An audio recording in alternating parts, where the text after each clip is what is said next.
Ciao! Hi everyone! This is another video that I try to record in English. I hope my pronunciation that is very bad, I'm sorry for it. I hope you can understand what I say, and I try to speak the more easy I can. So I want to talk with you about Bravos. Okay, yes, Giacomo again. Bravos, huge Aki striker, huge Bravos fan. Yes, I'm a huge Bravos fan, and Bravos is one of the latest factions of being almost full spoiled. So we have spoiler for all of the cards. Maybe we are missing a couple of them, a couple of out of factions, other cards, or maybe one today. Anyway, we can finally start to talk about how Bravos works.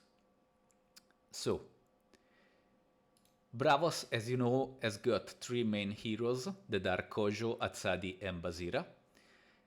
From the beginning of the first spoilers, Atsadi was the lower. He was, and he is almost, maybe the least for strength of all the three. KOJO is the easier to play because he can play once in 2 turns his token Buddha for free.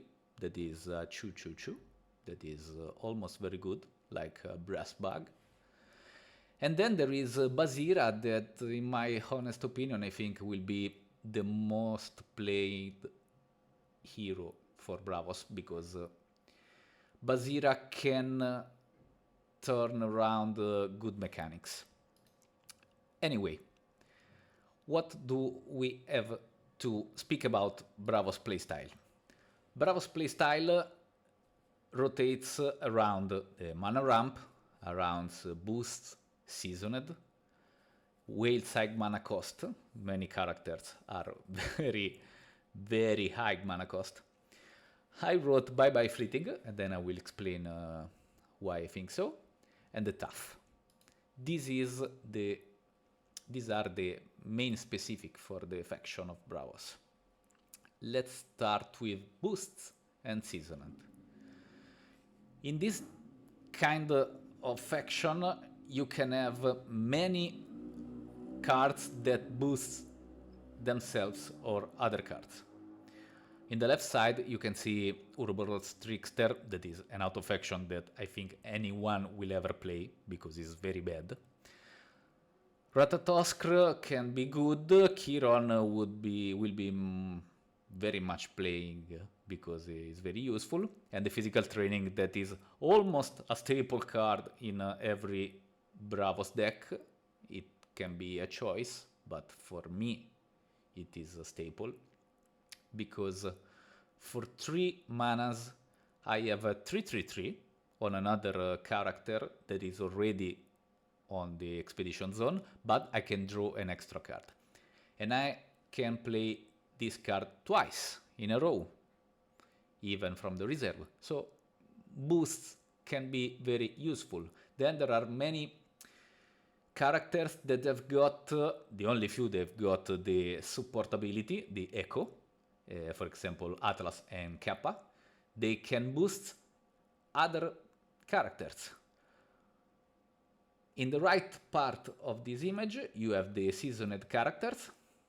I chose red, the rare version of red that is very strong. Seasoned, 2/3 with mana cost and reserve cost. 2/2/2, 3 stats, mid-range stats. But at dusk, if I have 3 or more boosts, draw a card. If you can defend red into the battlefield or expedition zone, red can become a much strong character, like as Bravos Blade Dancer, the kick-ass Bravos Blade Dancer, one of the most gorgeous artwork of the entire TCG. Bravos can even lose fleeting until she has got less than 4 boosts. The Bravos Pathfinder is another seasoned character, but you will never play his hand effect of paying 2 for giving her 1 boost, because it is a nonsense. Atlas is good because he has got even gigantic and seasoned, so he will keep on maintaining his boosts even in the reserve, and when he come back into the field he has got gigantic, so both sides of the expedition zones will have his stats with his boosts. Kappa is a kind a strange character because he costs 4 and is good stat but not so strong. Maybe the rare version of the card can be more useful, but you have to find Kappa a way to play because rare cards are very few into a deck. So I like Kappa as an idea, but I will not play it. One of the more important effects of the faction of Bravos is bye-bye fleeting, because these are the cards that makes Bravos a very good deck. Losing fleeting can give card advantage. Maybe yes, maybe not. We can talk about it. For sure, you can save your characters in your cards, because once you play a card from your end to the expedition zone, at the end of the day, that card will go to the reserve. And then when it comes back from the reserve, you can put off the fleeting token, and it can go again into the reserve. And it's a circle, and you can play around it with Bravos Vanguard and Helping Hand. Helping Hand is another almost staple card. Sun Wukong, in the rare version, has got very good stats if he can go with these boosts from the reserve. 4-6-4, very good, and he loses fleeting, so he can go on and out the field with a pretty hard cost to be maintained, because 3 from the end is good but not so good stats. 4 manas from the reserve is very tough to manage. Hua Mulan is the cheaper version of Sun Wukong, but for what I'm testing these days, it's a bad card to move from reserve to the field because of her low stats. 1-3-3 is not so good for 3 mana. It's under the curve, and I don't like it too much, neither for the rare version. So I don't think Hua Mulan will be a very played card, but I want to know your opinion about it and what's your ideas of managing this. One of the strongest things for Bravos is the ramp managing system. These are many cards that can make Bravos goes quicker to high mana levels. Tiny Jinn, Mighty Jinn, mana channeling. You can have 9 cards into your deck that boost your mana situation. Boosting your mana can even become an advantage on the next turn, because you can avoid to put a card from your hand when you draw a dawn. You draw 2 cards. You can avoid to put one of your 2 cards into the reserve, into the mana orbs. So you can prevent and you can manage in some kind of different ways your match. Tiny Jinn is better for the rare version because Bravos lacks few mana characters with 1 mana cost. Anyway, you can play even the common if you don't have enough spaces for the rare cards. Mighty Jinn is a staple in every Bravos and Lyra deck. And I think Mighty Jinn must be played only rare version, because when he leaves the expedition zone, you can choose two effects. You can choose on drawing a card and put Mighty Jinn into the reserve and then playing it again, or you can directly send it to the mana orbs as an exhausted mana orb. Mana Channeling is another interesting card, but it doesn't fit good in every hero of Bravos, because you spend 2 for have an extra mana. So it is a card that you want in the first hand. Remember that there is no mulligan, so Mana Channeling can become a useless card when the game becomes tough and higher turns. But Mana Channeling as the 2 jinns can make you play another card that is one of the strongest for Bravos, and it is the removal, Mana Eruption, where you have to discard one of your mana orbs to discard target character or permanent of your opponent. So you can earn mana orbs with the 2 jinns and Mana Channeling, and then you can pay mana orbs with Mana Eruption to put off some annoying cards from Europe. Bravos has got the more high characters for the moment, at the moment. And maybe he's the faction with the highest card costs of the entire game. Because as you can see, there is Kaibara, Mind Apotheosis, Shenlong, Sakarabru, Son of Yggdrasil, and Asmodeus.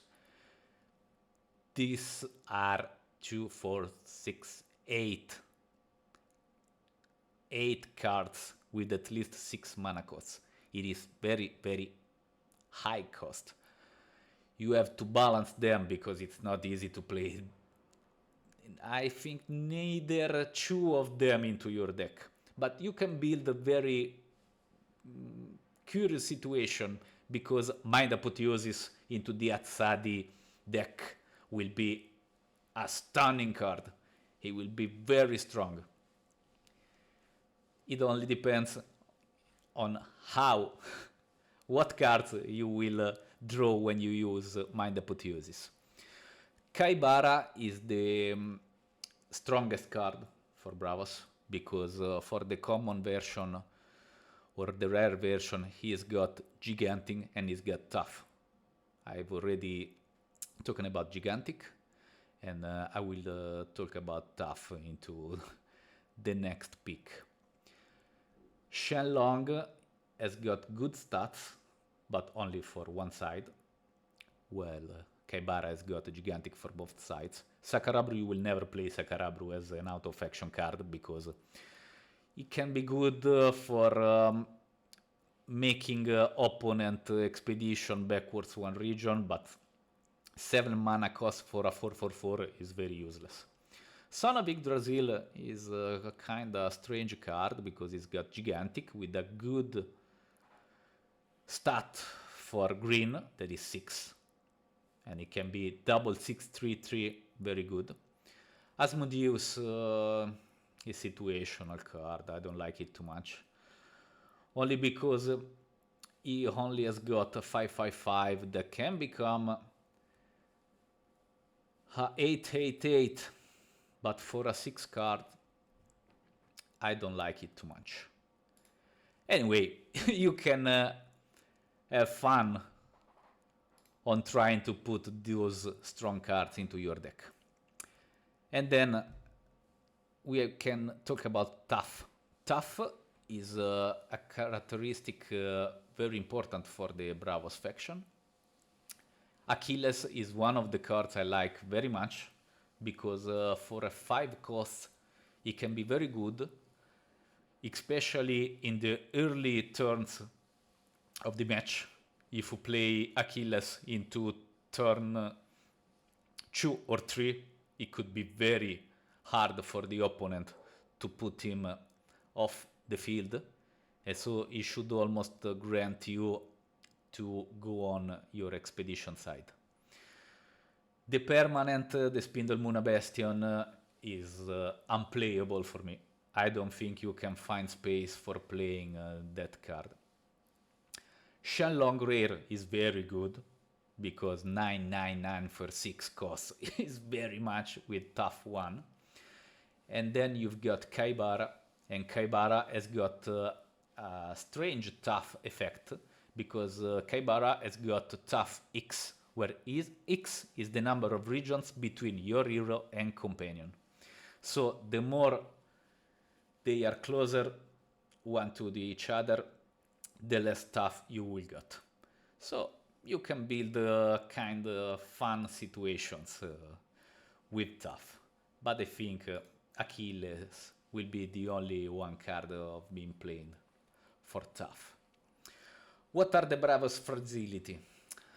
Bravos has got very few sabotage cards. Bravos has got, I think, 3 cards with sabotage. That one if the or discard out of action. Another one is the Bravos Bouncer, that is even both common and rare, but she's got very low stats. The last card is another out of action, and it is almost unplayable.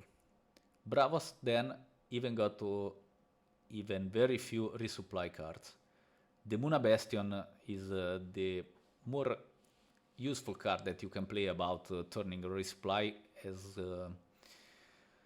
and the other one is the axiom. I don't remember the name in English, sorry, but the axiom that costs 1/2 and can make you resupply.